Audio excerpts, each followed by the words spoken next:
a little bit later because I've got a lot of things that I want to bring out and Okay. that I've had going for me. Well, why don't we start with Carol? We never start with Carol. Oh, hi, Carol. Yeah. Pretty exciting. You know, I'm getting all this momentum from my doing the Hungarian silly fortune teller thing. Really? That's I fun. last week, and then what I did last week, this woman, they were real backers auditions. This is a woman called me. She said, I saw you in the play last week. Wow. And I'd like, this is just, she wants to see the flow of how her play is going to go. She's looking to get Kristen Scott Thomas, but they're Wow. in money right now. So dream on. Whatever. But she said, would you play her role in this? I went, oh my God. Yeah. So she sent me the script and the thank you great. card because she's not paying. Isn't that nice? Yeah, it's great. Very And I nice. sent thank you Wow. cards to people. That's really So, nice. It's an interesting role. The script is okay. Uh-huh. The role is a very lonely woman who's very successful in her 20s. Wow. Very successful, but she had a whole lot of reversals. So she has to move into a house with a bunch of people she doesn't know. But that's fun. That's very fun. You can't play her lonely. You know, you can't play her downtrodden because the script will, you know, you can't do it. Yeah. But it'll be fun, and that's in April. I don't know. I'm just throwing all this stuff up. That's And great. That's great. I have to. I'm still sheltering in place, so it's like, you know, it's such a joy to come here, and it's such a joy to do any of this stuff. So I'm just really honored. It's great. I have some other things to say, but what else I want to say? Did I tell you? Yeah, I met with a woman in Amsterdam last week as I saw the sun go down in Amsterdam at 10 o'clock in the morning here. It was wonderful, and she set me up with, I don't know what they like seeing me. They're doing. I'll let you know. And what else am I going to say? It's probably a ton of stuff. I'm having a really good time writing the second draft of my horror film, David Bartlett. Thank you. Great. But I'm calling it psychological thriller instead of horror because I still can't have a woman running through a forest with a hatchet in her head. Just can't do it. I'll do that for the Schlock draft. Sure. Sure. So all is well, and I'm just trying to stay in as much gratitude and in prayers for our friends in Ukraine and all around the globe. And again, Elaine and Mark, thank you. Thank you for having us. Sure, of course. Sure. Yay. You know, I always love lonely roles Lonely roles? because the great energy is in the fact that there's this pain that you are trying, that the lonely person is trying constantly to hide, like an ugly scar. Yes. Where you can never lower the scarf, you know. And so there's that energy of always being okay and hiding it and trying not to let it slip out, that intense pain. So I love the energy of lonely roles because people aren't allowed to present it. Yes. And so that constant conflict creates a very interesting, edgy energy that people tend to recognize. Yep. Thank you.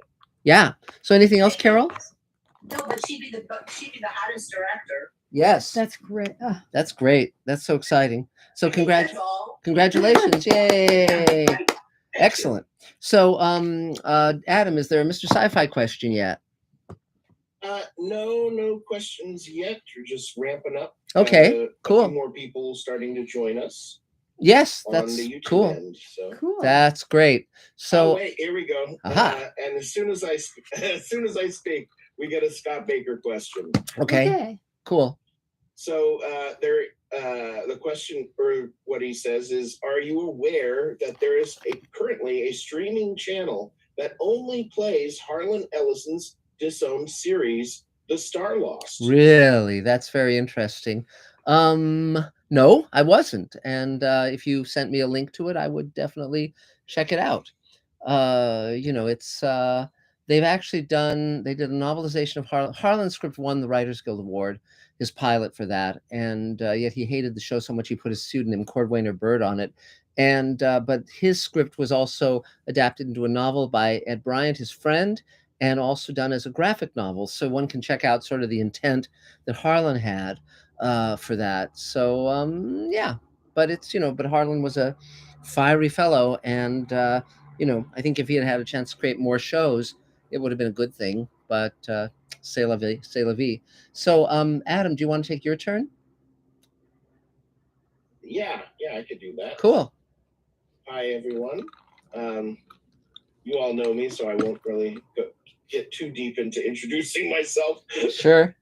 But for those listening on Mr. Sci-Fi, I'm Adam Sartain. and I am an actor, as it says on my shirt. Great. Actor. Great. Yes. And let's see, this week, not too many auditions, but I did have I did do some background work on a new show coming to Disney Plus via Fox called American Born Chinese. Cool. That is the extent. I know it involves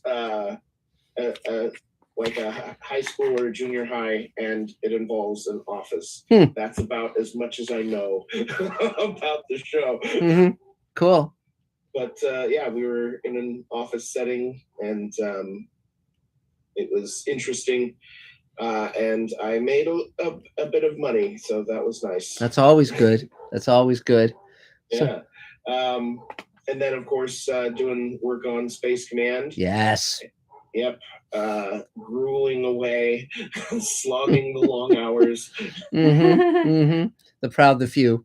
Yeah. So, yeah, great. So, I think that's it for me. Okay. Yay, Adam. Congratulations. But we want to thank Adam for all of his many hats he's worn on Space Command, including a wonderful background scene he did with Michelle Hart and Vince. Right. Yeah. And so we only do featured background roles in Space Command. It's really cool. It's going to be really, really cool. So, okay, great. So is there another Mr. Sci-Fi question? There is. Cool. We've got Bruce Moore from Kentucky. Great. He says, loved Far Beyond the Stars. Hi, Bruce. Can you talk for a bit about where the idea came from, and if Avery Brooks, as director, made any changes to your original script? In terms of where it came from, Harlan Ellison, who had been one of my mentors, one of the great science fiction writers of all time, he wrote City on the Edge of Forever. He did a tape that I had acquired, a cassette tape, where he talked for an hour about what it was like to write for the pulp magazines back in the 50s. And he mentioned, he told many great stories in that tape, but he also mentioned that they used to have, often they would paint the covers first, and then you as a writer, would rush there on the day that the artwork was delivered. And no matter how bad the cover, you would immediately, enthuse over it and say you had the great idea that would match that cover. And Harlan gave the example of a cover where a girl was sunbathing on a New York rooftop, and there was a giant praying mantis looking up over the lip of the building at her. And I actually have that issue, so that's very amusing to me. But so that was the beginning of it. Also, the fact that Theodore Sturgeon was also one of my friends and mentors.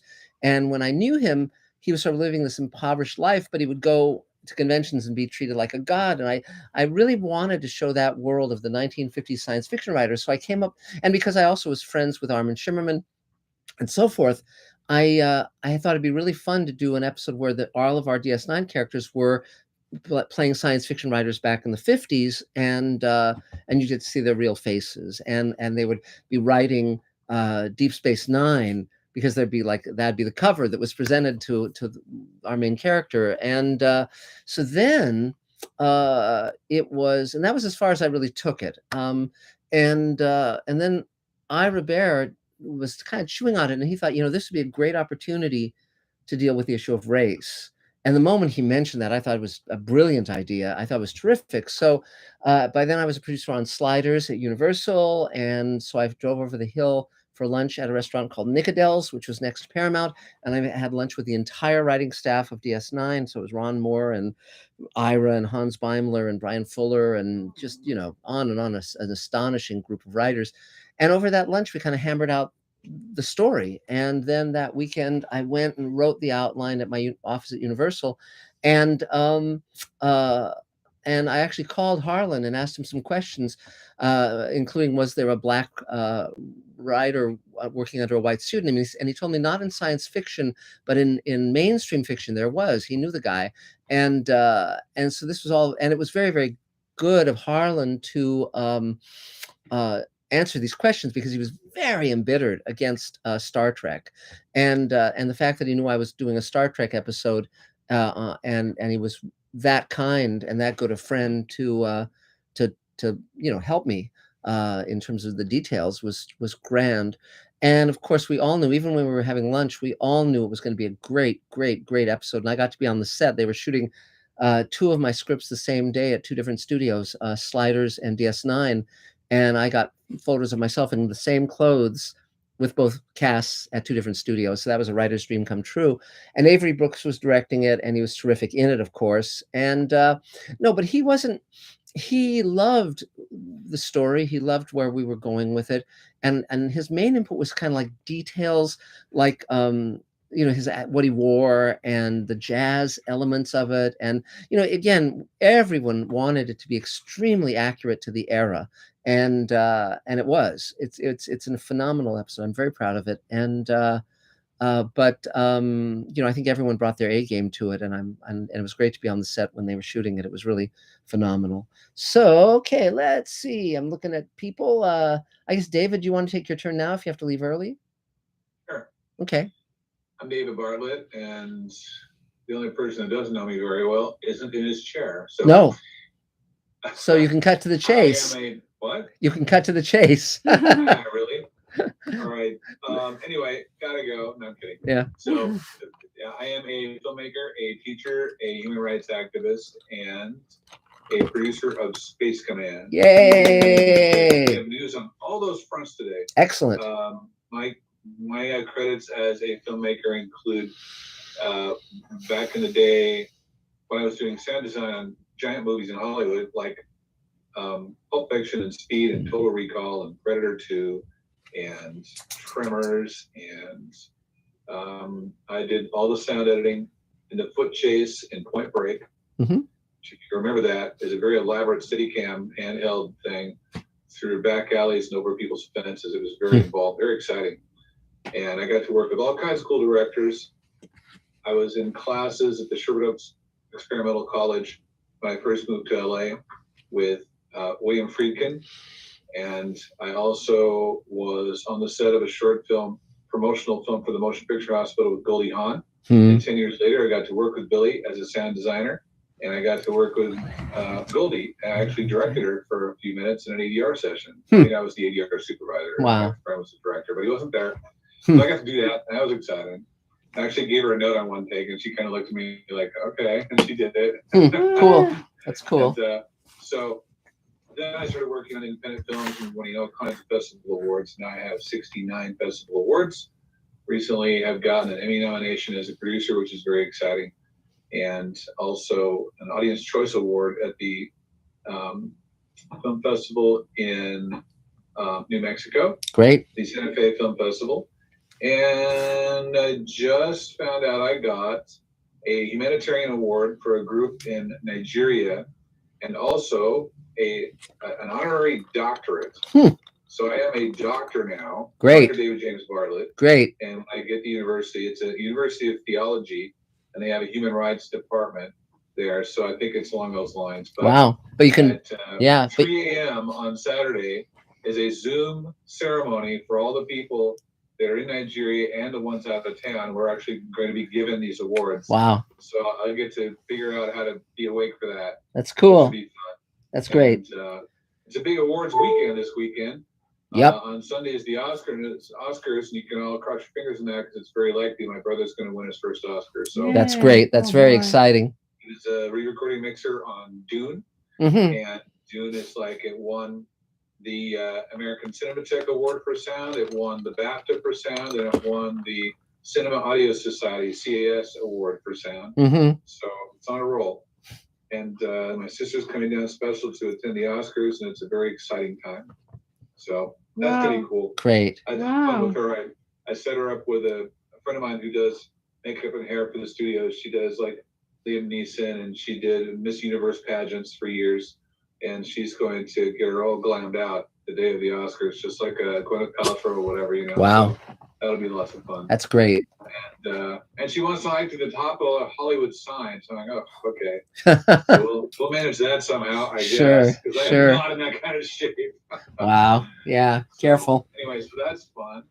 The best way to reach the Hollywood sign, to climb up there, Just drive there. is to bring a whole bunch of conversation bites where you can stop, have a little conversation, walk a little further, have a little more conversation. That's a good idea. Yeah. Good idea. Yeah. Or just take her on a bus tour. You know, it's one of the stops. No, it's It is one but of the to stops. to actually Trails, get and there. one of them goes up a bit longer trail through the park. It's not so bad. And the other one is a scramble through the bushes at the bottom. That's pretty severe. Yes. It is So we're gonna severe. opt for the first, even though it ends up at the top of the side. It's still a pretty cool vantage point. Mm-hmm. It Cool. is a cool bit, and the problem with the other one, well, I haven't been there lately because of our puppies, but when the problem with the steeper path Mhm. isn't just that it's steeper; it's that there's a lot of loose gravel, Mm-hmm. Yeah. Yes.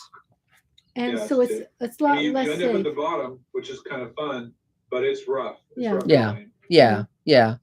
So Cool. anyway, she'll have a fun time, that's for Yeah. sure. That's great. And I also have a surprise for her. We're going to a screening of a film a friend of mine made about Ben Vereen. Wow. Not Wow. only is he going to be there, it's very likely that Liza Minnelli's going to be there too. Wow. That's amazing. And it's at the Chaplin Theater in Raleigh, which only seats 250 people or something. Wow. So, or not even that many, Hmm. like 150. That's great. So that'll be lots of fun. I mean, I'm a major Ben Vereen fan too. Yes. Obviously, not Liza's a god. Yeah. But it'll That's be great. fun. That's great. So anyway, let me see. Space what Command? else. Space Command has progress forward. I have information I got today from a colorist that I met with for a couple of hours. Great. Which I Great. won't go into in detail, but it's going to make the film look even better. Great. Wow. Great. So we have that going for us. Great. And some tips on certain equipment to get, which is not expensive, and certain techniques to do, and there's different kinds of things. It's just learning more and experiencing more of the process. I've been doing color for a long time. That's I've great. done a lot of movies and a ton of short films, and I learned 2 or 3, really cool things today. So it's That's always great. a good thing. That's great. And we've been looking at the version with just the sound design and the clean dialogue, yeah. and it's starting to look really, really good, the visuals. And so we're we haven't watched all of it yet, but we're definitely getting there. Our plan, by the way, for everyone is that our plan is to release the Blu-rays and DVDs of the first 2 hours of Space Command in April. And so we'll very soon start taking pre-orders if people want to get their own copy. It's going to have a ton of extras, all sorts of really cool stuff. And so I highly recommend it it's a perfect. That deadline. Yes. Good news and bad news about that deadline, but it is an actual real deadline. It is. It is. Today did not change that. No. Dave Edison and I have been going back and forth about what to do about a particularly large kind of gridlock area, and Yes. today I think is going to solve most of that problem. Yes, and if you look at the empty chair there, that's Dave having left for Tierra del Fuego. So When he heard me talking about the DVD, he took off. yes, So, exactly. But the C word, the color correction. yeah, but it's very exciting to have all of this coming together, and I thank you for the very hard work, and you too, Adam, and I mean basically everyone who's been part of it has been one of my guardian angels, and I'm very grateful. He's back. There he is. Knew Yeah. that I was done talking about color correction, so he came Yeah. back. Oh no, I think I just tricked him with praise. So That's probably more likely. yeah. It's All right, like so What evil have I missed? nothing yet. You just got about 3 weeks of work taken off your plate, by the way, Wow. without even knowing it yet. That's Yes. what has just happened today. That is exciting. Excellent. Very exciting. So now, Mhm. Space Command, work on Space Command, volunteer on Space Command, contact me. You guys all know that. Our one person that's not as familiar with that, Henry, is not in LA. And, I'm just saying you should move here so you can volunteer on Space Command. Everyone does. Yeah, Mr. Sci-Fi people definitely can still do that. Yes. You guys can reach me at the same email you can reach me at for the table email, which is next, which is davefilms, DAVEFILMS, @hotmail.com, which Great. I'll put in the chat. And it can sit there for the rest of this, I guess. Even though if I sign off, it'll still stay there, right? Yeah. Yes. Can we do that? And then you can be involved with Space Command. Cool. Where there's one more shoot to do before we focus on what's called the Haunted House, which is 50 pages of very elaborate, large-scale sets and stunts and all kinds of things. Yes. When the time comes, we will need lots of people helping on that. Cool. If any of you feel like going out to the desert for a day, you can call me about that too. So there is that. And now the table email. if you're on the table email and you're having troubles, or you want to get on the table email and you're not on the table email, you can contact me about both. Henry, are you part of the table email? Good. So Mr. Sci-Fi airs, email me. I'll set you up. We'll get you hooked up. It's no problem. You guys are allowed to do that and welcome during this COVID period. When the COVID ends enough to go back to a live location. We're not sure what to do about this broadcast and that concept then, but that'll sort of pass us by. And so now's your chance. Now, if you're in LA, of course, you're welcome to come to the table live event, which is lots of fun. Sometimes it can be very exciting. Yes. Well, I won't go into the various times it's been exciting, but it can be very exciting and it's fun. So that's going to happen one of these days. Soon. We're not wearing masks everywhere. They're not required anymore. They're not forcing it so much. I don't know if that's a good thing or not, but right now that's what's happening. So far. And it'll be at, looks like it'll be at Patty's. Yes. Yeah, Patty's has its outside area. Did you notice that it put a tarp over its whole outside area? Well, like a overhang. Yeah. Yeah, an overhang over it. So it's like it's all completely, it's enclosed by this overhang. Yes. So it's half an outside thing and half an inside thing. So it like looks really. like plastic walls and stuff. Yeah. So it looks appealing. But yes, but I think sometime in the next few weeks we'll definitely be resuming the live component and then figuring out how to get the Zoom component to work. If we can just get a tech geek who wouldn't mind, interspersing, find a way to interweave. Well, yeah, and I have some. Sartain is good at that sort of thing. No. We'll figure it out. So, okay, great. So anything else, David? I don't think so. I'm good. Okay, yay, 3 cheers. So Adam, is there a Mr. Sci-Fi question? Yes. And I do have a bit of an idea. We could, because we've been doing the Zoom portion earlier than we regularly did so we could just do the Zoom portion from 5:30 to 6:30.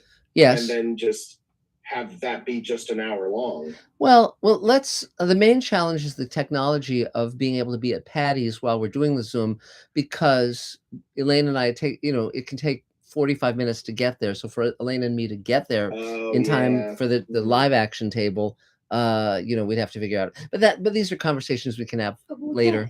But it doesn't take as much time. The one rule that seemed to keep when we'd have like 50 people was the whole 5-minute rule. We'll make it work. What are you doing? 3-minute rule. 3-minute rule. Depending on how many people are there. And for some people, we just gave them 1 minute if they were really tedious. Yeah. But I mean, we'd have to do that. We've had like more leisure. Yes. With this, but we'd have to sort of put everybody on the same footing to say, what are you up to that's exciting or that's depressing you, where we can help? What do you need? But to combine it into a 3 to 5 minute so that everybody has a turn. So, but that would be part of it. But I think interweaving it somehow would be great, but where everybody can see who's on the Zoom portion. Yes. But that would allow us to include people across the country and across the sea. Yeah. Exactly. Sounds great. So, so for our question. Yes. Okay. I have a question from Gregory Krug. Hi, Greg. And he wants to know, is there any Twilight Zone literature, like comic books or short stories, that you would recommend? Well, there's the original short stories that Rod wrote adapting his own teleplays. And those are interesting because sometimes they have elements that were in the script and then excised for time or whatever, or the visual description of the character is very different than the actor of the cast. So for instance, in Walking Distance, the main character in the story is a blonde, and that's interesting, Martin Sloan. But so that's where I would start. The Twilight Zone magazine was a really interesting mixture of interviews and short stories and nonfiction articles and all sorts of stuff. So, and one can track those down on eBay. So that'd be a good thing to check out. Many writers who are famous now got their first sale via the Twilight Zone magazine, and I was an editor on that magazine, contributing editor. And let me think. Beyond that, obviously reading the short stories of Richard Matheson and Charles Beaumont is a good idea. And of course, Ray Bradbury, he was a guiding influence on the show. That's sort of where I'd start. Rod also wrote several books of stories that were later adapted into night gallery episodes and so forth. And so that those would be worth checking out. Rod Serling's Triple W and so forth. So those would be where I would start, and then you can go from there into other rabbit holes. but that's a good place to start, I would say. So let's see. So I guess Henry, you're up now. If you want to take your turn now.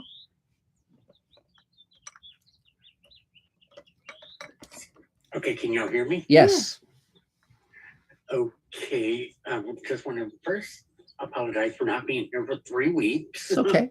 I've been in a little bit of mourning because I had a co-star to die on me from Salute Your Shorts, Kirk Bailey. And that was one thing on my list. And because I'm actually in the EW article about him. Wow. Because I tweeted that I loved him like a father figure and all like that. And it got picked up by Entertainment Weekly. Wow. So that's why I've not been on here for about 3 weeks. And I do have some more uplifting news. I do now have a casting agent. Yay! Wow, Congratulations. Actually, right in my area, believe it or not. Wow, that's great. Thank you, Jolinda. I probably butchered your name. No, you got it. And I apologize for it in advance. And I also have a booking agent that gets me on special appearances like at Comic-Cons and so forth. And she is based out of Ohio. Cool. Okay, and I do have my website now somewhat operational, which I'm going to put into the website here shortly, or the Zoom meeting shortly. So anybody that wants to take a look at it, they can, and offer me criticism, constructive feedback, and what have you.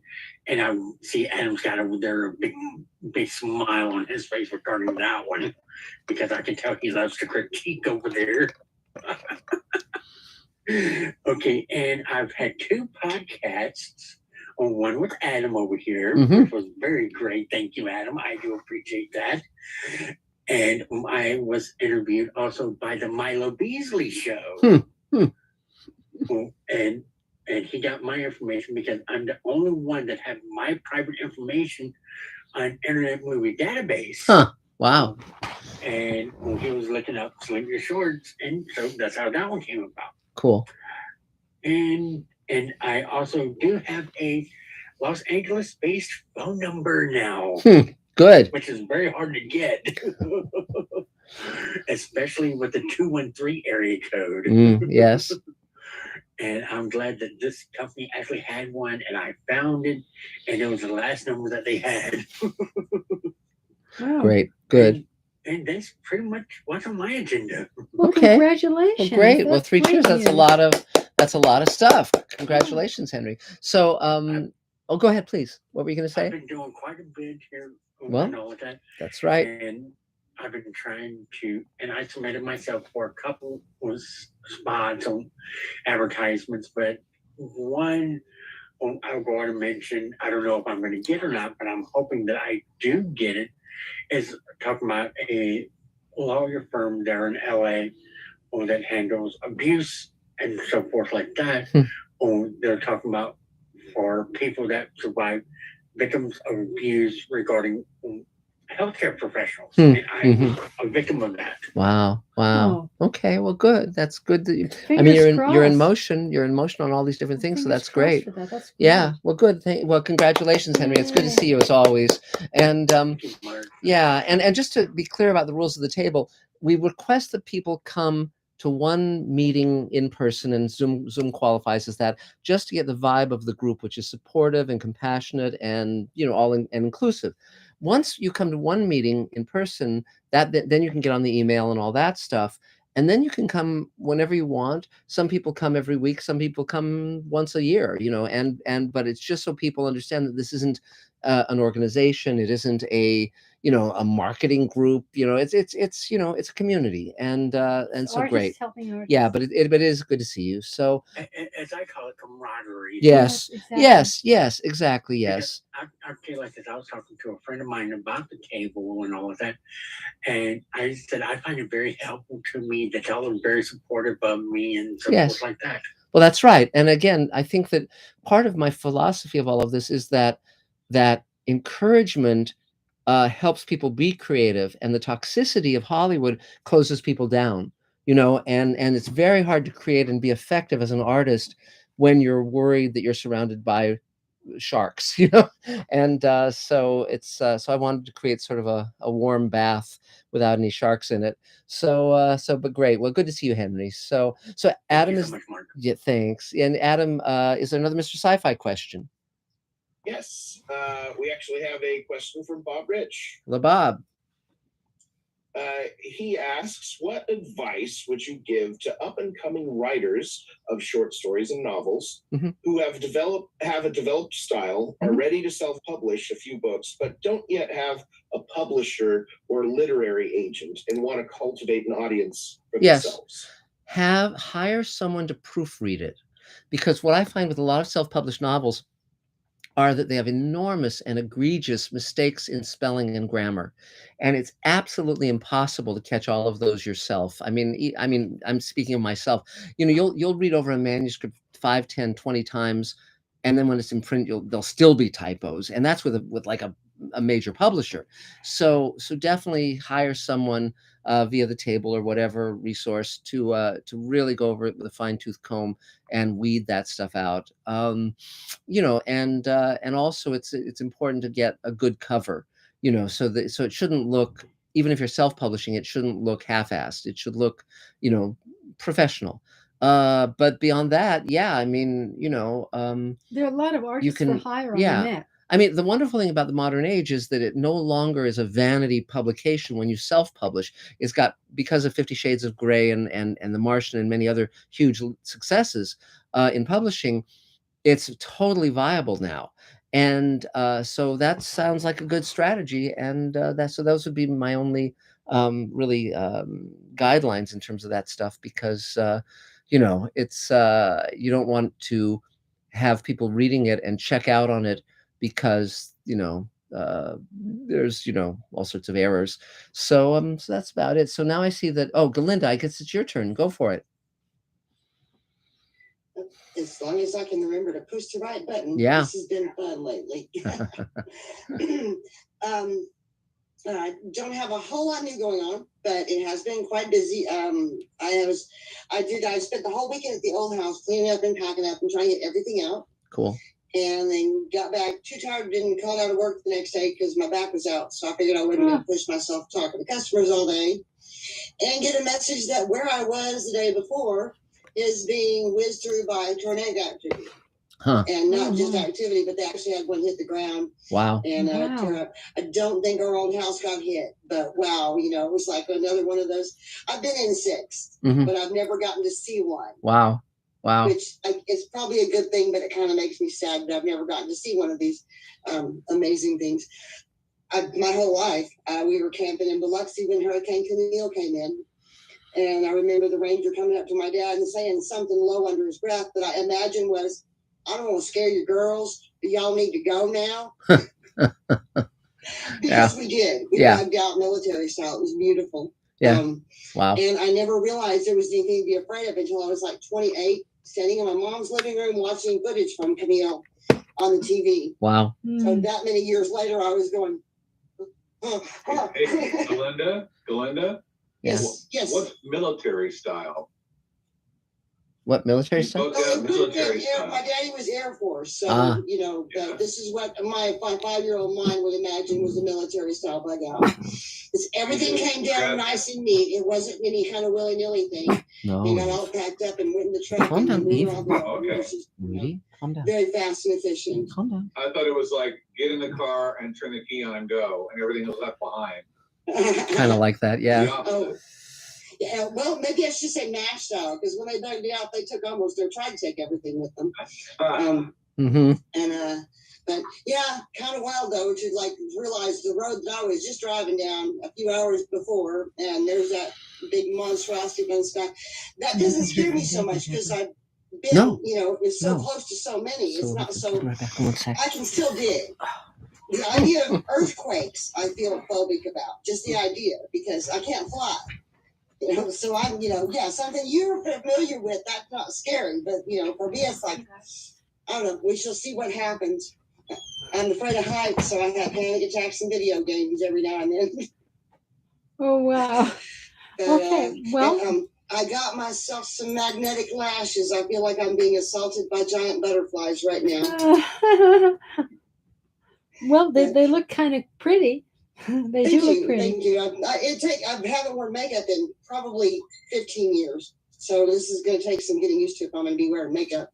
And I'm teaching the cat to walk on a leash. Oh, great. Great. Which is, he likes to walk around in the yard sometimes, and sometimes he just yells to come back in the house. But yeah, he's almost 10 and he's never been outside. No, not on his own. So this is a new thing. So he's interesting. He's a very interesting critter. But yeah, and I got a new drone with a camera. Looks like pretty good. The camera images look pretty good. Mm-hmm. So Great. I'll start working on stuff and getting something filmed and very, very soon. Great. Great. That Good sounds for great. You. Wow, moving Good. along. Okay. Congratulations. Well, great. You 3 suck. cheers. Yay. Oh, I did get a curtain on my window last week when it was before daylight savings time when it was black. I was thinking, hey, I need to get a print out the picture of Plaggy from The Outer Limits, 4359. He's my favorite bear. And if I could stick him on, if I could get a wide image of him on the back of that window while it was dark, it would look really cool. But now it's not dark out there, so it wouldn't work. No, but that's fine. But that's great. Well, good to see you as always. So Adam, is there a Mr. Sci-Fi question? Yes, we have a question from Bruce Moore. Hello, Bruce. First, he wants to know about voiceovers. Mm-hmm. He was asking about David Bartlett, but I think you don't do voiceovers, so No. So Are you recording him? no, Adam does. I guess you record them, but I'm He does I them. would Yeah. perform them? Yeah, I Well- would be the one that performs. Well, them. but when you say I've once, done that before. It depends. I don't have 75 characters, but I have right, a great, low FM DJ voice. yeah. is there? And Henry's actually done a one or two. Yeah, as well. But Adam, so what does he specifically want to know about voiceovers? Just advice on breaking into the voiceover business, and my advice would be don't. I can. But yeah. if you really, really, really want to, then it's a lot of work, and it's about knowing the right people. And, Yes. etc. Yes, and what amongst. Can I say a couple things about this concept? I moved to LA knowing no one. Mm-hmm. I didn't know one person. I was coming here to take a class. I didn't know how to get work. I didn't know how to pay for an apartment. I didn't have any money, nothing. And now I've got a 43-year career as a freelance in the film industry, and I'm telling you, you can do it. Right. I listened to all the people that said, "Oh, it's so hard. Oh, this, oh, that, the other thing." In Oregon and here, all through my career, I would have go back to Portland a long time ago. Mm-hmm. So, Adam, I got what you're saying, but I have to disagree because it can get done. Everything you want to get done. You can't be the first man on the moon because Right. that's been done. Right. But here's You have a voiceover career if you do it properly and pursue it properly and all of that. So. Exactly. What I was getting at is most people think, oh, I just record voices on my thing and I can just have a voiceover career, but that's not the way it works. Yeah, and here's.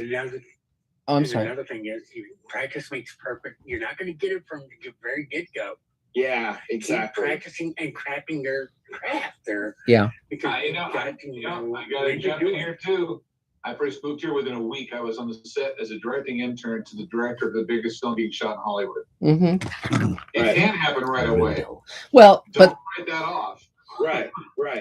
what I was going to suggest is, first of all, there's several different forms of voiceover actors, voiceover careers. There are those who do voices for animated characters. That's a very different kind of career than those who are doing like movie trailers or voices for commercials.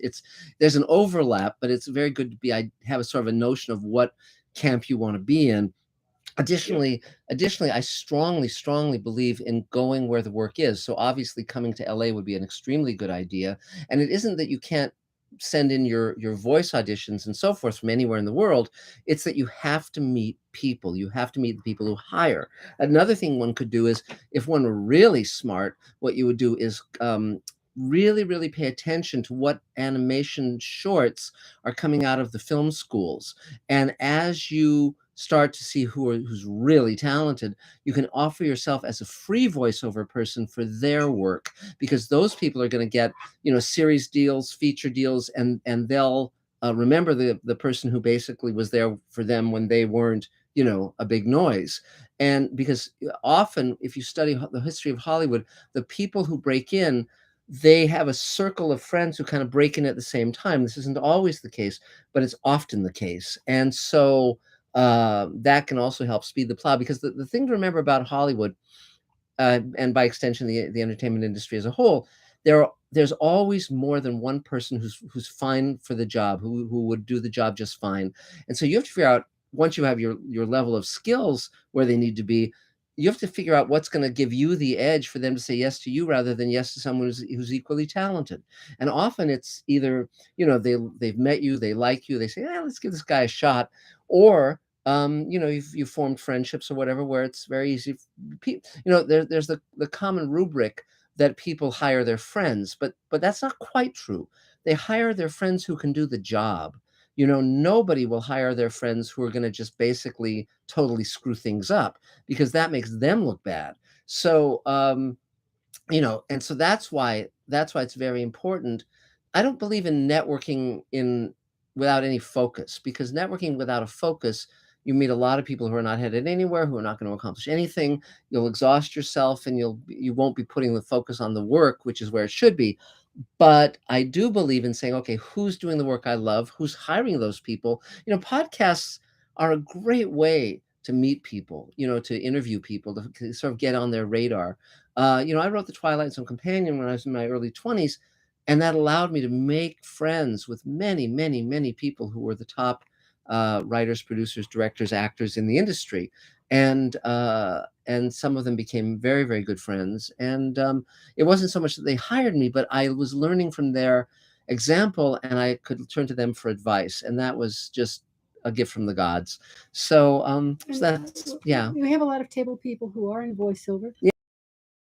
It's dramas, it's games. Gaming uses a lot of voice. And if you have a lot of endurance and are able to do a lot of different voices, it's reading books. Oh, God. But you have to really be ready for the long haul. That's a lot of work. Yes.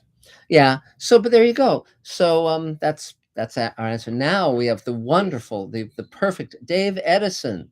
Go for it, Dave. Oh, that one. Yeah. Hi, everyone. I came to LA in around 1990, and I was a fairly well-known comedian from New York, and just trying to make a mark out here, and it's difficult. So one of the things I did as well was a voiceover demo, got some recommendations, and sent it out to a bunch of agents, and got great reviews on it, and kind of nothing. So I pursued other things, and I ended up in production. So here we are in Space Command. Oh, but, sorry. It is a tough one to crack.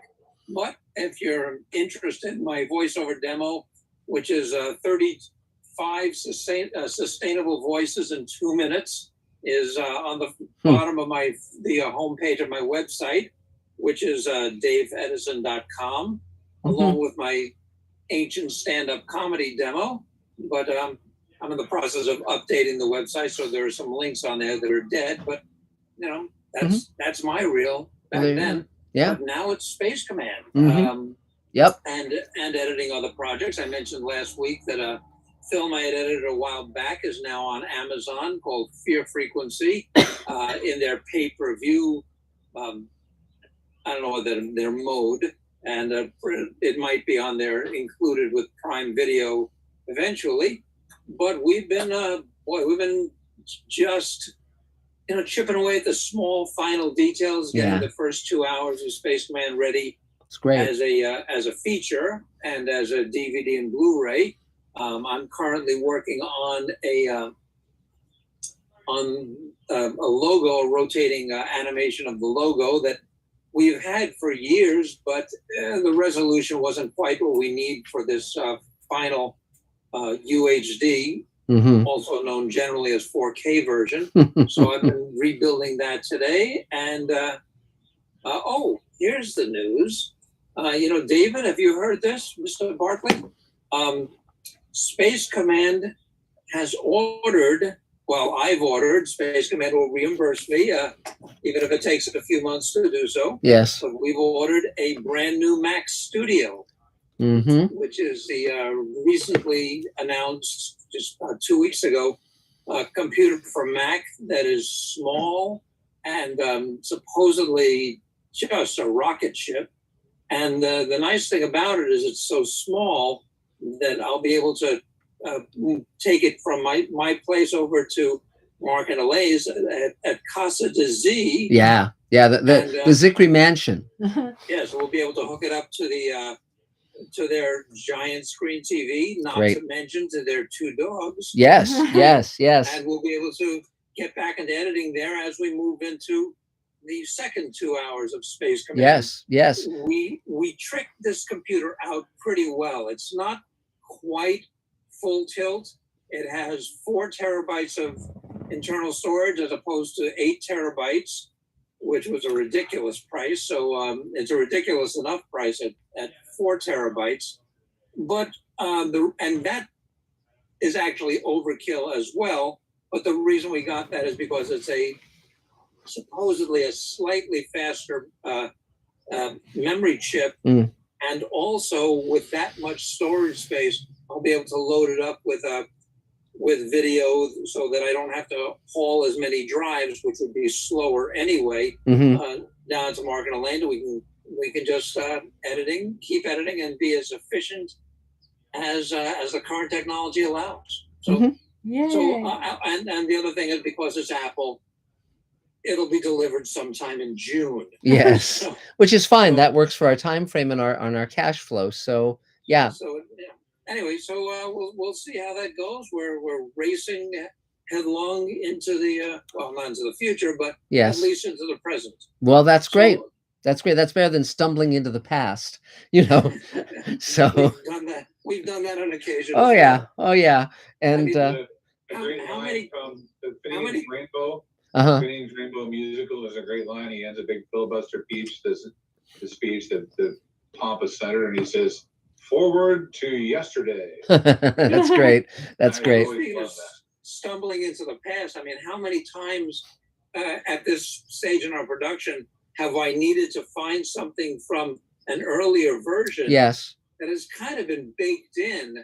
And the nice thing about this new computer that we haven't discussed yet is that it looks like I'll be able to drop the footage into the timeline. Yes. And leave it there. I mean, if we have a new version, lay it in on top, the thing will have enough power to play it and to ignore the old stuff, and we'll be able to have everything in one spot. So if we need anything new, just go to a lower track, and they'll be waiting for us. That's great. We'll see how that works out. That's great. And other than that, trying to stay healthy and vertical and breathing, and I hope you are too. Yeah. And Dave, one thing I wanted to mention is, and I'm very grateful for this. It's great to work with you and with David and Adam and the whole team, and Mark Gushowitz. And the lovely thing was, last weekend, Elaine and I were at the Paperback Collectors Show. They had invited me to sign books and sell copies of the companion and all that stuff. And it was wonderful, because I said to Elaine at one point, because someone asked me if I was retired, and I said, well, no, I'm not retired. I'm busier than ever. And I said to Elaine, isn't it nice that the high point of my career was not the Twilight Zone companion in 1982? Because it would be very sad 35 years on or whatever, 40 years on, to be looking back at that as, well, I was able to do one thing that mattered, and since then it's all been, a sad trudge toward death, and it's really wonderful that I'm doing. I had said to Elaine today, this is the happiest time of my life, and I'm very grateful to everyone out there who's made my life so sweet, and especially to Elaine, of course, so but also I just wanted to thank you and say that I'm happy to be tumbling chaotically toward the future. So Well, try, on man. On that note, I have to sign off. Okay. Okay. Good evening. All right, good See you guys evening. later. Okay, great. Okay, Take care. thanks, David. Have a good night, and good luck with your brother's Oscar. And We're you might rooting remind- for you. You might remind everybody of your contact information, as you are the hub for getting people. It's in the chat. It's in the Yeah, chat. good, Okay, great. good. Good. Okay, great. We'll talk soon. I mean, Okay. when I started out as a comedian, that's what I wanted to do. I had some little success. Mm-hmm. I started out at the club in New York with people like Jerry Seinfeld and Chris Rock and Adam Sandler and Colin Quinn and Mhm. Paul Reiser.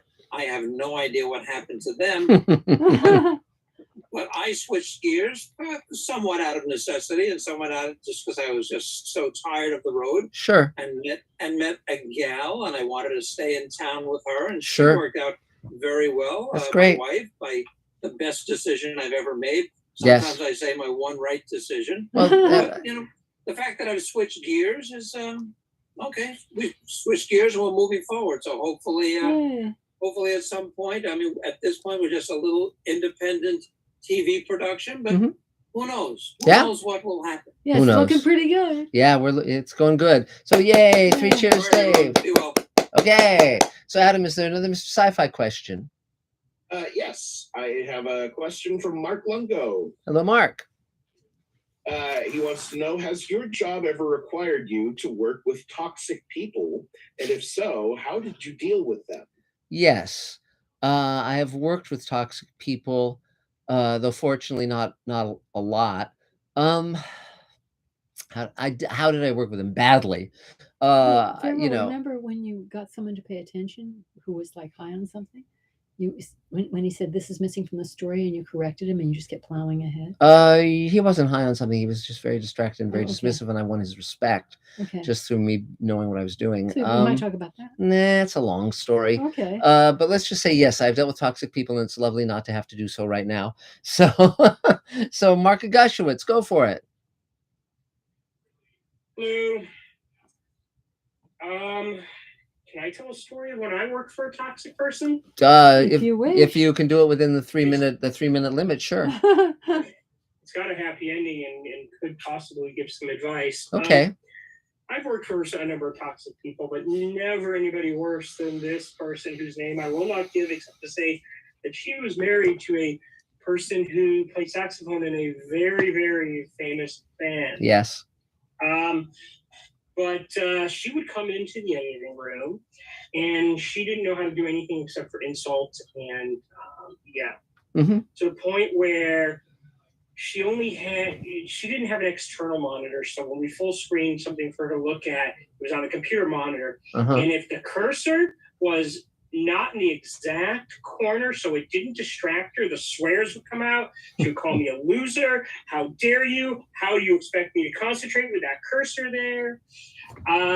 One time I gave her a sound to give her husband to do something. I put it in a drive in a very easy place. She came yelling and screaming in front of a whole bunch of different people. You didn't put it on the drive. It's not there. They can't find it. And I needed the money. So I kept going. And then the night before the project was due, I had had enough. And I just started packing up my stuff. This stuff was due 10 o'clock in the morning the next day. And we still had about 6 hours of work to do. And I just started packing up my stuff. And she's like, what are you doing? I said, I'm leaving. I've had enough. You don't even have to pay me for this week. I'm just had enough. You've never seen somebody beg for a person to stay and finish the work so hard. Uh-huh. And then I said, fine. But the minute one negative thing comes out of your mouth, I'm out the door. Mm-hmm. And she was nice, she was sweet, she was good. The rest of that, I mean, I've never worked with her since, but I handed over the finished product. But at least I got some sense of control at the end of the night, because it's a part of the business that I don't understand. It's like you go into work expecting to have a bad day. You don't want to smile. You don't want to be friendly. You don't want to, when I go into work, I kind of want to be in the best situation. Yes. And these toxic people, they come in like they just they want to be in a bad mood. Well, I mean, as I've said often, the success of one's career is defined by 2 points along a spectrum of, the spectrum is what you stand for and what you won't stand for. So, and it's important to know both of those things. Generally, when people stand up for themselves, it works out well, because it's not personal usually when they're taking it out on you. They have frustrations in their lives. They have, people they can't speak up to who are treating them like shit, and they decide to like strike out at people that they view as sort of further down the food chain. But generally, when one stands up for oneself and says, these are the rules that I operate by, and you have to abide by these rules. And it isn't, and one has to really be clear that it isn't that you won't take constructive criticism or adjustments or, do what the job requires, but you will do it in a positive and supportive manner. You will not take abuse. And, I'm very clear on that in my life and career. And like when Mark Lungo asked if I've worked with toxic people, there are many times I've turned down jobs with toxic people. So part of it is knowing, not to take that job, and but also I've had the situation where I have to find ways to gain people's respect, because I cannot work in a toxic environment, So yeah, absolutely. So I learned from Canadians a phrase that keeps things from escalating. At least you have a shot at it, where you just say, "I'm sorry, we're not a match." Yes. Rather than saying you are an asshole, you say we're not a match. Mm-hmm. So that helps, and I know it helps whenever somebody asks me how they should be in making calls or in interacting with other people. I always say warm and friendly, warm and friendly, warm and friendly, and I've been thanked so many times that solidified relationships. I just walk in there with only those 2 words, warm and friendly, and it makes a huge difference. Yeah. So now that you've helped other people, what else? Tell us about yourself. What do you need? It felt good when I was able to. I mean, I knew she was going to need me. It's just so I had the upper hand. Right. It felt good. Good yes. For you. Good. Anyway, and then to put things on a totally different tone, I think it was Galinda, is that how you pronounce it? Yes. She's training her cat to walk on a leash. Yes. About 25 years ago, I managed for Sentinel Feed and Pet Supply. Mm-hmm. And working for their district manager was working for a toxic person. But the customers were great. And we had a woman who used to walk her cat into the store the same way people would walk their dogs into the store. Wow. And being a cat owner, I've never seen this. She said it took a lot of patience, but on a leash, that cat was just like a dog. It was amazing. So anyway, for the last couple of weeks, I've been in a very bad mood. I've had a couple of terrible things happen to me, but I'm back up. I'm back where I need to be. I went to a wedding this last weekend, which we thought was going to be kind of a bad occasion because of a situation that happened a week before. But it actually turned into a pretty healing situation. I talked to some people about it. I talked to my friend who was closer to the friend who passed away in weird circumstances. I don't know how to put it. In horrible circumstances. And it was very healing to go spend that weekend and talk it out and realize that what had happened to a friend of mine hit me a little bit harder because of where I was. I'm going to say because I don't feel like I'm there anymore in my own mind. And so do not take your friends, take advantage of your friends. They can really, really help you out. And if they're being honest with you, it may sound like they're insulting you at first, so you think about it and realize it's exactly what you needed to hear somebody say. That's great. Yeah. So this weekend was really great. I came back on Tuesday. I started playing catch up. I was hoping to be caught up on Friday, but that was a little too hopeful. But I'm thinking that by Sunday, all the work that fell behind because of all the stuff that was happening to me would be totally caught up. Totally caught up, not just kind of caught up. And so I'm happy about that. I'm feeling good. Going to get back to my website. I saw a movie on last Sunday because we were kind of sitting around doing nothing. That's perfect for my website, so I'll be writing up about that. Great. Half of people don't know it's called Underexposed Thematic Treasures website. And yeah, I just did a lot of soul searching on my 8-hour car trip to Arizona and back, and I feel like it may have all come out of a bad situation, but I feel like I might be in a better place after this past week. Oh, great. That's great. I mean, everybody remembers me the last 2 meetings. They probably don't want to remember me the last 2 meetings, but I feel good. Okay.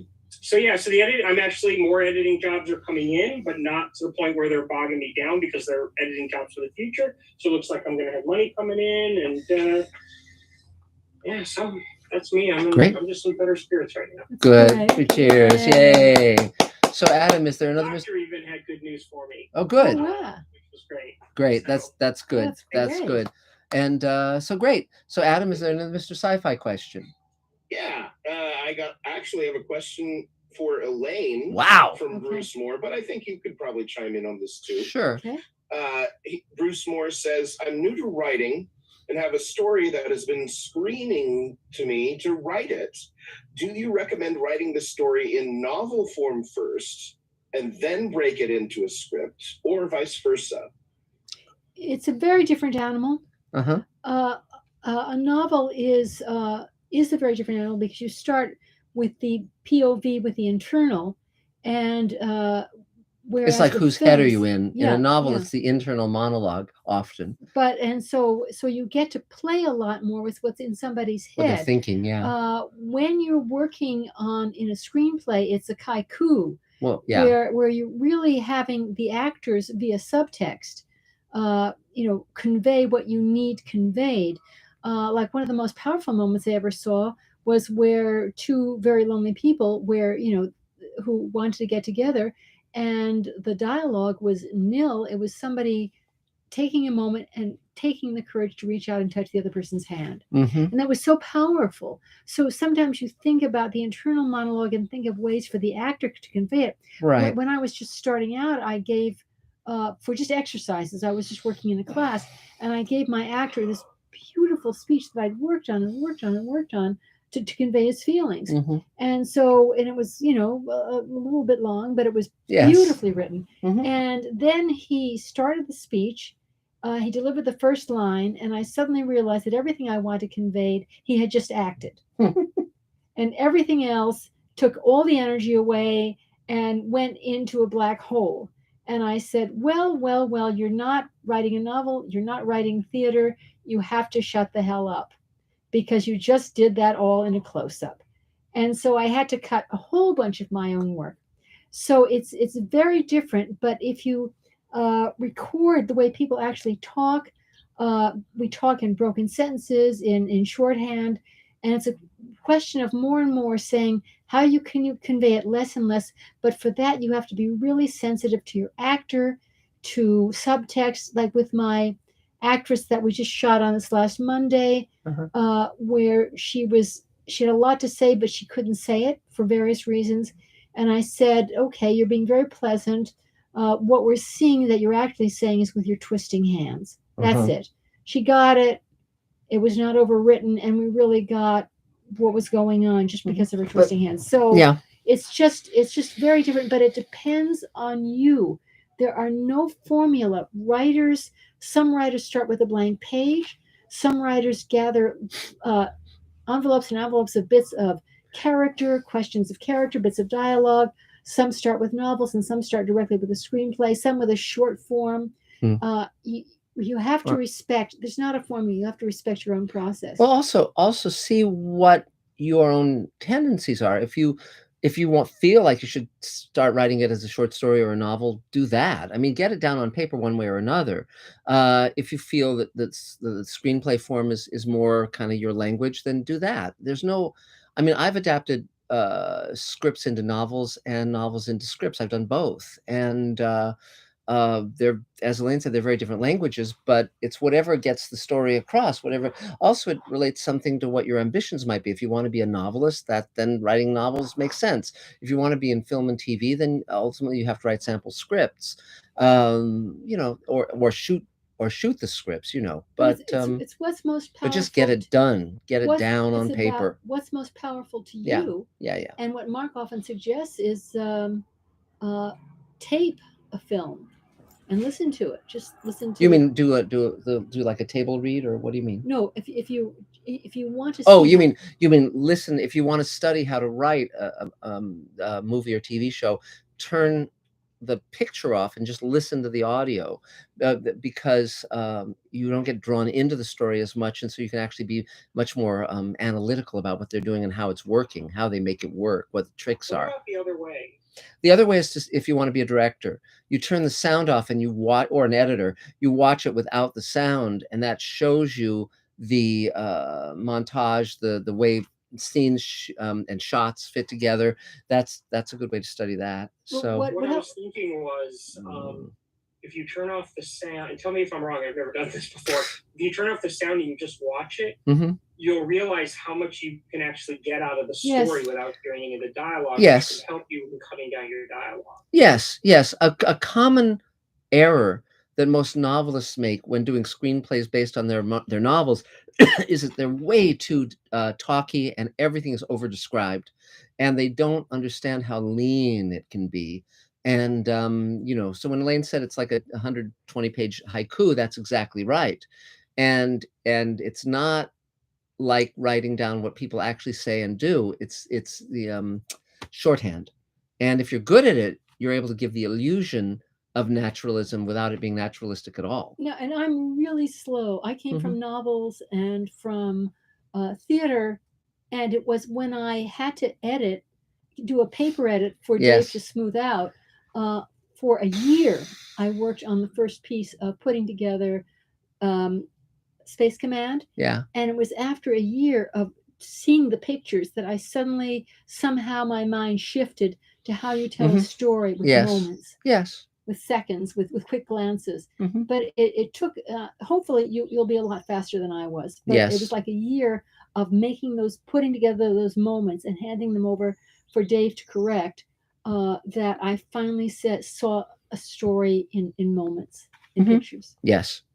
Okay, cool. Yay, 3 cheers us. So now Akira, there you are, Akira. I see you now. Go for it. I'll be right back, sweetie. Okay. Okay, so this is Akira, and I already put my website link on the chatting bar, just for safety, So I'm a film composer, and also I'm jazz guitarist, and also I'm Japanese. I'm doing the Japanese lesson. Yes, and what I'm doing is right now, I'm working on some indie film project, and also I'm co-writing with some singer-songwriters for the pop song. And not much like that. And what I'm originally from Tokyo, Japan. I moved here 2017, and my big concern is how can I extend my visa, because my visa remains more 2 years. And I'm now consulting with my lawyer, if I could maybe, just extended my O1 visa for 3 years. It is easy, but if I try to get green card for 10 years, it's still challenging. And because you need, big credit, like working with Michael Jackson kind of stuff, Anyway, yes, that's all about me. Just Well, I'm really open to any kind of project. If you ask me, writing the film composing or doing some playing jazz gig or something. Well, have talked to give David Bartlett a call. One of the jobs of the table is to set out sufficient contracts to get people their through Space Command. Finding a way through the company to get people green cards. Who can do it, who can help, what we can do. Just something, because these brilliant storytellers would be taken away from here. So there's been quite a few people where our paperwork was able to get them here. So give David a call and say, what attorneys, what paperwork, what have we done? What can you get from the company? What can you get from the table? And so like a sufficient number of contracts, guarantees of work. There's a lot of stuff that I don't know the details of, but he was good enough to take the time, and we just signed whatever we had to sign. Yeah, it's okay. To help people stay in the country, except for attorneys. No money should exchange hands. It's just table helping the table people. Oh, that's great. Okay, I will. Okay. Yeah. Okay. Great. Okay. Like that. Yay! Terrific. Okay. Anything else, Akira? That's what I'm saying. Okay, one thing is, I'm doing the voiceover on Space Command, right? Sounds great. Sounds great. The important things I have to say. But that's it also. Nice to see everybody. You too. You too. So, Adam, is there a Mr. Sci-Fi question? Yes. Okay, great. We have a Scott Baker question. Hi, Scott. Does a service exist wherein a copyright lawyer or hyper-literate person can research a story you believe you originated, which in fact has already been published? I don't know that answer. What I would suggest you do, it depends. If it's science fiction, the Science Fiction Writers of America might be able to steer you in the right direction, or the Writers Guild, or the Authors Guild. Yeah, I mean, it's very tricky because there is always that nagging feeling of, did I come up with this, or did I read this and forget about it? That happened to Rod Serling once with a Chekhov story. He did an episode in which someone agreed for a year not to speak, and it was only after the fact that he realized that he had unknowingly plagiarized the story by Anton Chekhov. They were different in enough details where Rod put his own take on it, but that does happen because we're all exposed to so many thousands of stories that can happen. You have to be very, very careful of it. What I would suggest is, I mean, don't worry too much about it, because often the details of how you would do the story will make it different enough. But so I wouldn't, spend a vast amount of money on that. But it's worth at least maybe asking around a little bit.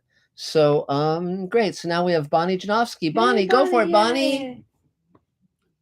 Sorry, I'm doing this class from 4:30 to 6:30 for a couple of weeks. So but and also one thing, Bonnie, one thing I should mention to you before I forget is, even though you're no longer in the office, as with any elected position, you can still be addressed as Madam Vice President for the rest of your life. Just to just to let you know. He's talking about I was 7 weeks interim vice president at the musician union, but there'll be elections again at the end of the year. So I don't know.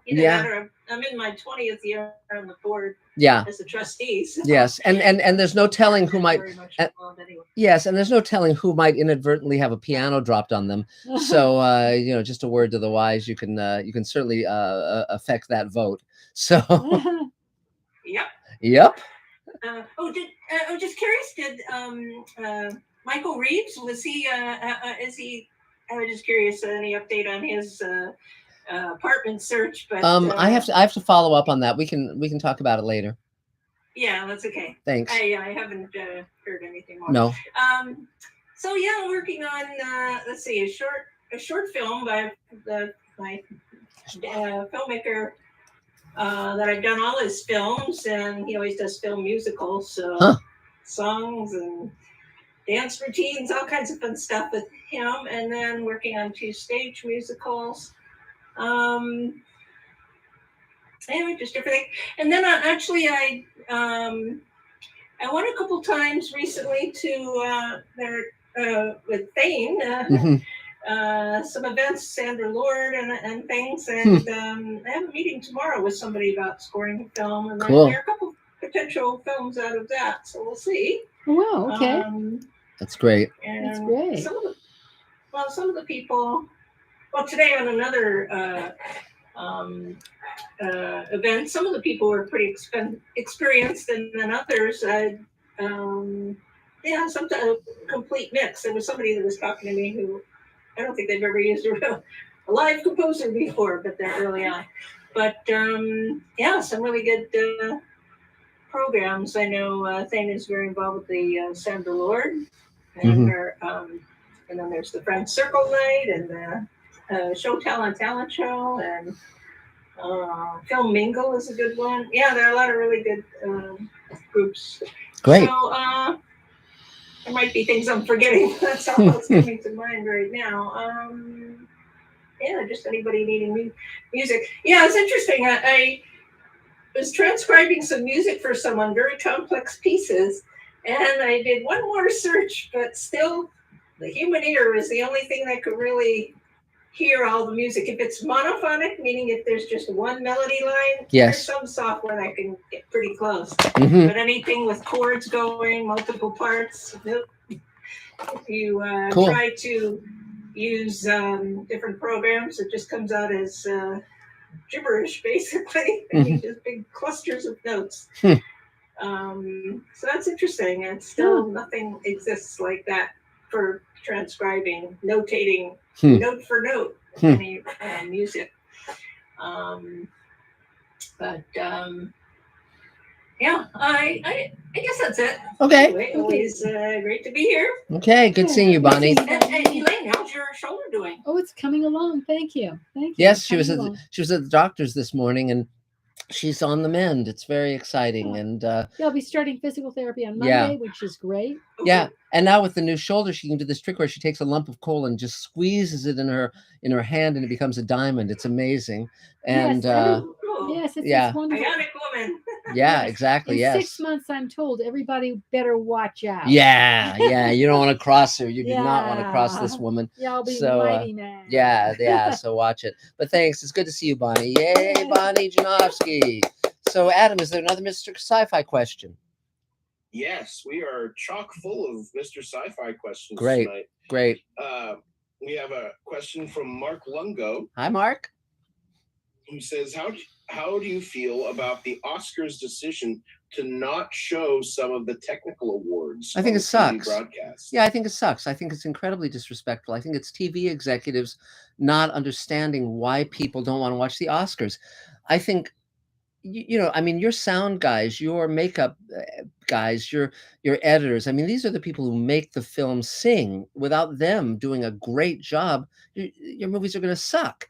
And to disrespect them to that degree, I think is loathsome. And I mean, it's one thing to have like a special luncheon where you're giving awards out to guys who, decided, came up with a new pin registration mechanism for a camera or something. I mean, okay, that guy doesn't need to be live on TV to the world, but certainly sound, music, editing, all the key functions of what makes a film. I think these TV execs are morons. I think they're going, well, no one's watching this. Why not? The reason they're not watching the Oscars is because the films that are being nominated are films they've never even heard of.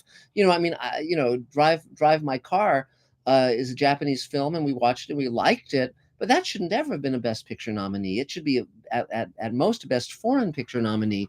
You want to, particularly with the pandemic and the definition of what is a movie changing so radically, because it's sort of like it used to be a movie had to have a theatrical premiere. It had to be a movie. And now, of course, with Netflix and Amazon Prime and all these other venues, HBO, films might appear on movie screens. They might not. I mean, it's the line of demarcation has just faded so strongly. And but I think they have to have a sense of, well, what is, I personally think that only American or British films should be nominated for Best Picture, maybe Australian films, English language films, let us say. I think because there's a Best Foreign Oscar, Best Foreign Picture Oscar, that should be where you get, films from, and that's not to minimize the incredible quality of Italian films and Iranian films and Japanese films and so forth. It's just to say that I think the more the Oscars are about, American, British, the history of cinema and who's making films for the American market, the better. I think that's what's going to get people to watch it. I mean, it's just, I think there's just a lack of respect for what makes cinema the enormous art form that it is.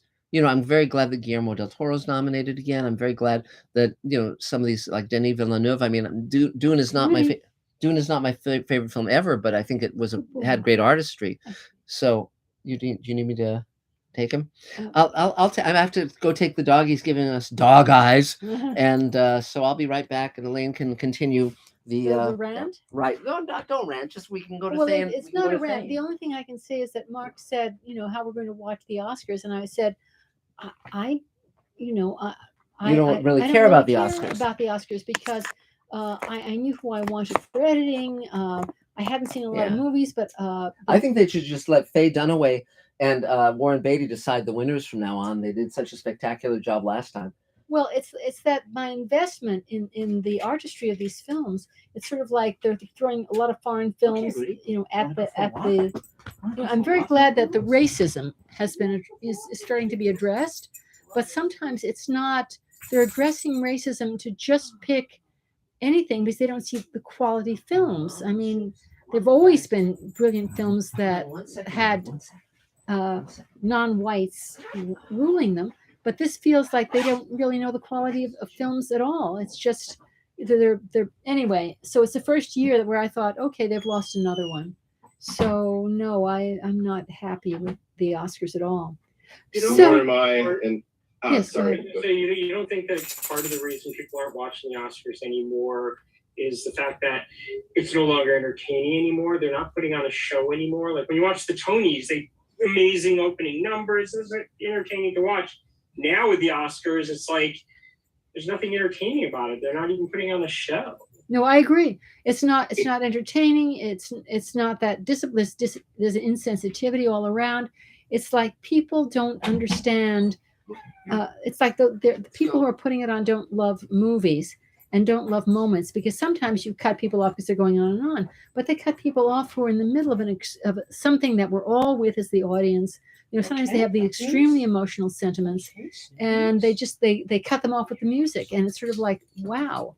Yeah. You also have to wonder if the people who are voting are movie lovers, or if they're only certain kind of movie lovers, because Suicide Squad last year was just as good as anything else that came out this year, but it was a commercial film.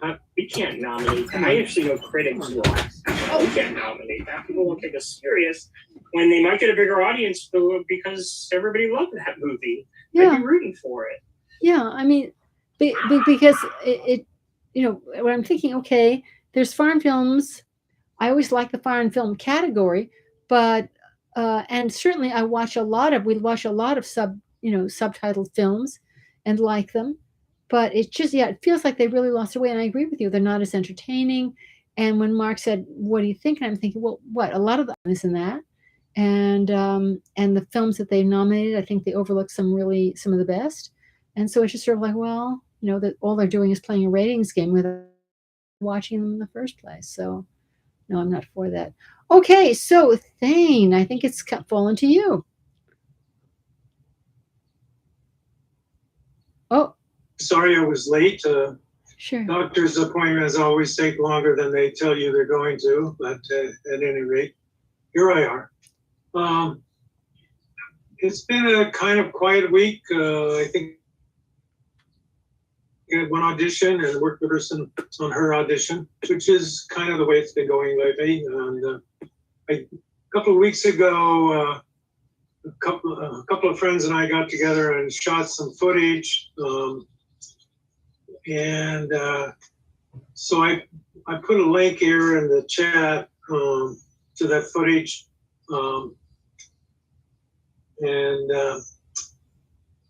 Unfortunately, my manager was not very happy with what we did. So it's not going to go very far, but at any rate, it was good practice to work with a couple of people, and we'll try and think up something that's more appealing to her sensitivities.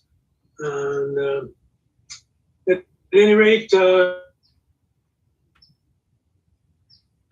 keep on been doing some fussing with my one-inch show, trying to get a table read set up in a very busy time. It's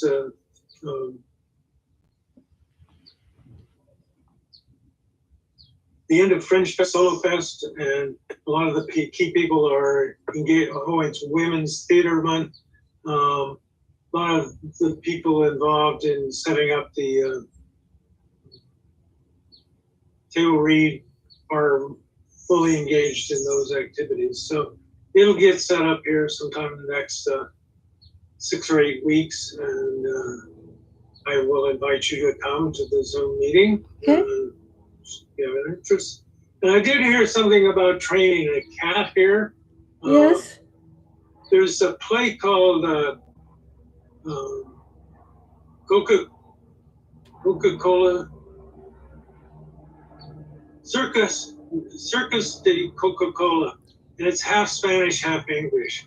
It's a lot of fun, and there's a woman who's training a cat, and her brag is after 5 years she's got the cat to step through the ring, but the cat refuses to jump through when she turns the fire on. So cats are trainable, but more likely they train the humans faster than the humans train the cats. And cats don't meow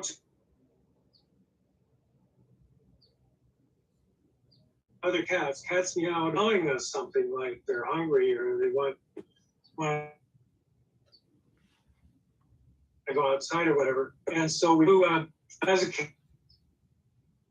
cat that likes to go in and out, get tired of jumping, so jumping through the fire on. So what he did is he put a bell on a little bow on both the inside of the door and outside of the door.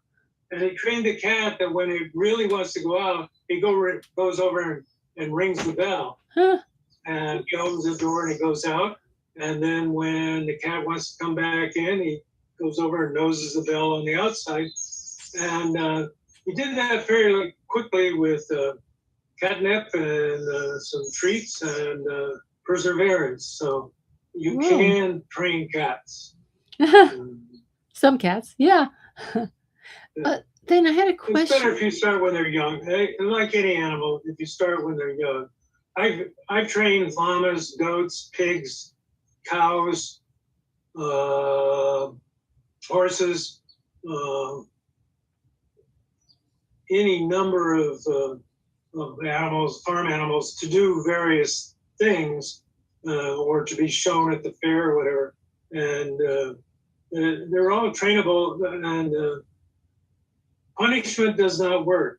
Rewards works. And if you think about kids, what works with kids or fellow employees or whatever is the rewards, not the punishment. So Then why were you training all these animals? Under what circumstances?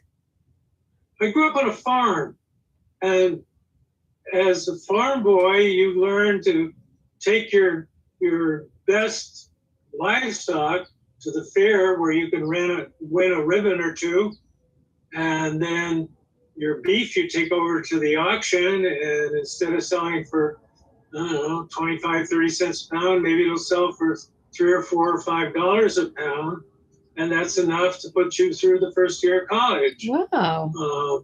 Same way with pork and sheep.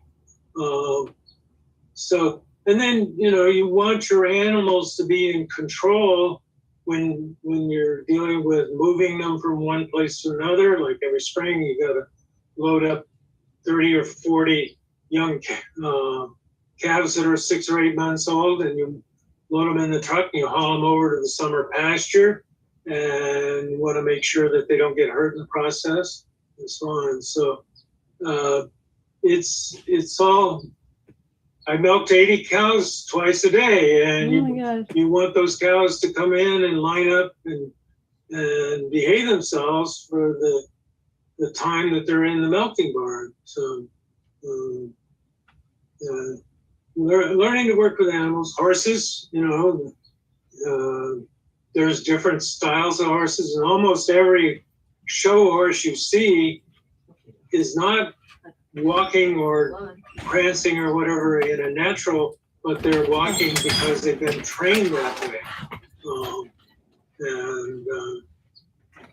So a lot to be learned about training animals, and the horse whisperer, you heard of that. Sure.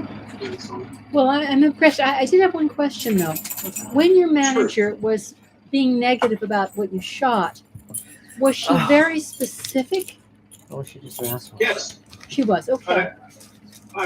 Lately, I've been auditioning for a lot of older dementia-like characters. That's what's been coming around. And so it happened that the quickest, easiest way to get something done and together was for my daughter to be taking care of me as a dementia patient. And it's shot very well. Like I said, I put the link in the chat here. But she said, no wonder you think you're being typecast, then you go and do this. Why don't you do a lawyer, a judge, a football coach, something that shows you in your more lively state. And I'd like to do a cowboy or something like that, but then that requires renting horses at a couple $100 an hour and fussing around and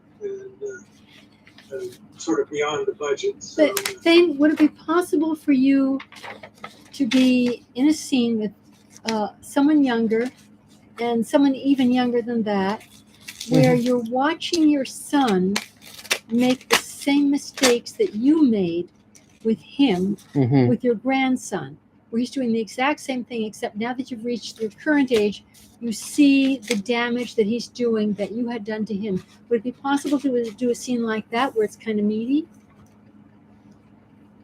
I have had several of those conversations with my son and his twin grandsons. A couple of us were talking the other day about, when we were growing up and my dad would say things like, he hated bubblegum. Put that gum in your head and keep it in your head. And kind of halfway to I don't know, Magic Mountain, I'm shouting at my son, put that gum in your head and keep it in, and then realize what I'm saying. So, yes.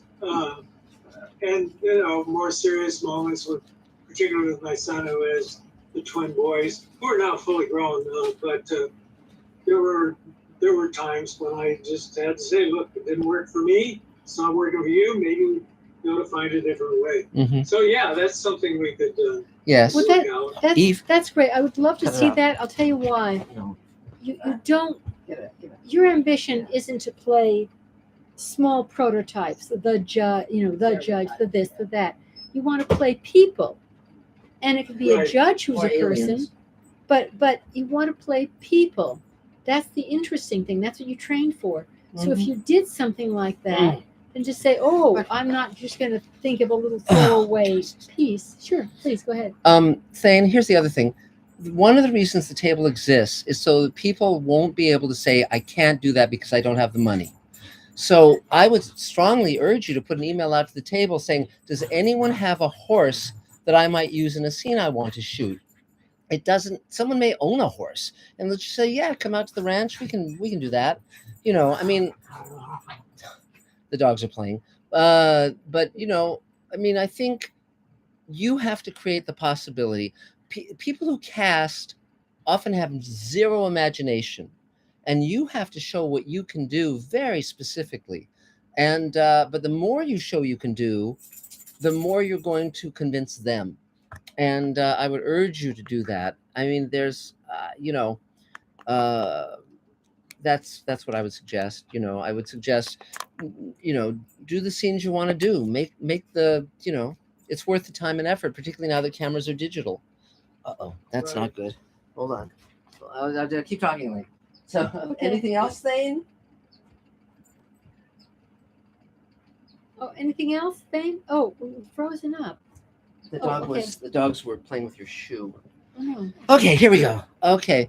That's okay. Anything else, Thane? No, I guess not. I guess. He's frozen. Nope, just keep it on here. Great. And, I was just imitating a first person. Maybe I'll get called on to deliver one of those statues one of these days. Yay! 3 Okay. cheers. I have a number of friends who have won those. So actually, I'll tell you the funniest Oscar. There's 2 very funny Oscar stories I know. One is my friend Doug Drexler, who was one of the brilliant VFX artists. Before he was a VFX artist, he was a makeup artist, and he won an Oscar for Dick Tracy. So he took it into the studio makeup department to show his friends so they could pass it around and, be able to hold an Emmy. So then when he got back to the makeup department later, he takes it home and he looks at it and it's like it's lost a lot of its luster. It's almost like the gilt has been wearing off. And so he gets it re-gilded, figuring it's just like it shouldn't be handled, apparently. And he puts it in a display case. Turns out, while he was out of the room, one of the makeup guys took a cast of it and then made castings of the Oscar and was selling them online. The guy got arrested, of course. But the reason the gilt had been taken off was because they'd made a cast of it, and that had stripped away the gilding. So there you have it. The other funny story I have is that when I used to go to Ray Bradbury's house about once a month for over a decade, and one time I was in his room and I was looking over and I saw an Oscar, a real one. And I said, Ray, I know you won an Emmy for the Halloween tree, but I don't remember you winning an Oscar. And he said, oh, my neighbor gave it to me. So I said, can I take a picture with this? And he said, sure. And so I got a picture with it with the Oscar. It was really fun, really, really fun. So, okay, great. So let's see. So Thane, so now, is there another Mr. Sci-Fi question, Adam? yes, we have a question from Regulus 000. And that's his real name, I'm sure. Of course. So the question is software that allows a single creator to generate on his laptop a movie complete with fully realistic simulated actors, FX, score, etc., an inevitable future development? It's heading there. Years ago, when I was in college, the first book I actually wrote before the Twilight Zone Companion was a book where I interviewed Ron Cobb, George Clayton Johnson, and Theodore Sturgeon. And one of the things Cobb and I talked about, and Cobb, of course, was the great designer on Alien and Aliens and Total Recall and so many other movies. And I said to Ron Cobb at the time, I think that in terms of technology, we'll someday have a time when you'll get like new Humphrey Bogart movies because they can do Humphrey Bogart and they don't need him alive anymore. They can just replicate him in computer, using computers. And my professor at UCLA thought that was just totally crazy, total nonsense. But I was right, of course. They've done those kind of things in recent years. Eventually, yes. I mean, right now, interestingly enough, many big movie stars, they have avatars made of them, CG avatars for stunt scenes and so forth, but their contracts have to limit what those avatars can be used for so that the studio doesn't own their avatar and their voice to make movies and TV shows that they're not themselves in. It's going to become more and more of a problem as the effects get more and more real. I for anyone who wants to see the level of astonishing realism that has been achieved, when the moon landing happened in 1969, Richard Nixon had 2 speeches written for him. One in which there was a successful landing on the moon, and that's the speech he delivered. But there's a second speech in case it had resulted in the deaths of the astronauts. And so someone made a deep fake in which he gives that speech, and it is mind-blowing. So if you just put Nixon deep fake moon landing, you'll find it. And my God, it is just astonishing. So yeah, I think all of that stuff is very possible and very probable. So now I guess it's Elaine. Wonderful Elaine. Go for it. Yay, Elaine. Yay. 3 cheers. Okay, thanks to my DP and his assistant, Masmiano Trevis and Andrea Morelia. Yeah. We had a wonderful shoot Monday last, and it was great because everybody there was warm and friendly and dedicated, and the acting was just, was really lucky with the actors and the filming. And Dave was there doing the DIT, but more importantly, we were able to call him over to say, will this edit together? And some of it, I guess, will be a big problem. But by and large, it saves us a world of time and trouble for him to say that will not edit together or that will edit together, even though it doesn't look like it. And so that's great. But mostly I'm starting to edit together the pieces, and it is so beautifully lit and acted time after time that it's like it's a just too many riches. So it's going to take a long time because I'm OCD and I keep looking for the exact best moment every time. But yeah, I mean, in terms of putting together really fine stuff, so it was just a 1-day shoot, but it was exciting, and we're looking forward to moving ahead Yes. and putting together the rest of the series. The thing that we really enjoy about doing the series is that we get to address social issues, human issues of things that people struggle with that are rarely put on film in a realistic way. And so we're looking forward. Yeah. That's it for me. Yay, Yeah. Elaine, 3 cheers. So, Adam, is there another Mr. Sci-Fi question? There's 2 smaller questions that I'm gonna combine Sure. into one because they're both involving Space Command. Great. And these are from Janice Sir and Jonathan Alvarez. Great. Hi, guys. So what is going on with Space Command, and how does one officially audition for the Space Command franchise? Okay. To answer your question, so far we've shot 5 hours of Space Command, and we're now shooting the 6th. Our plan is to shoot the entire first season this year. I've just locked down financing for the entire year so we can do that. So the first 2 hours of Space Command will be released on digital download, Blu-ray and DVD in the next few weeks, definitely before April is over.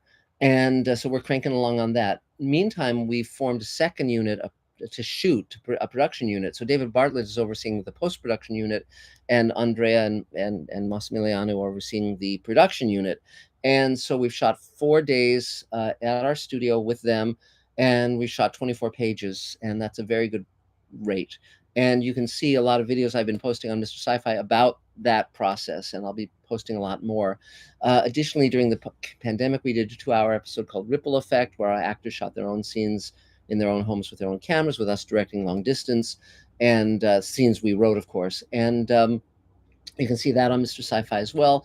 Plus, we did a prequel story that was an audio play and a graphic novel that Dave has been combining into an animatic, an animated storyboard, and that's also on Mr. Sci-Fi. It's called United Planet, and you can find that there too.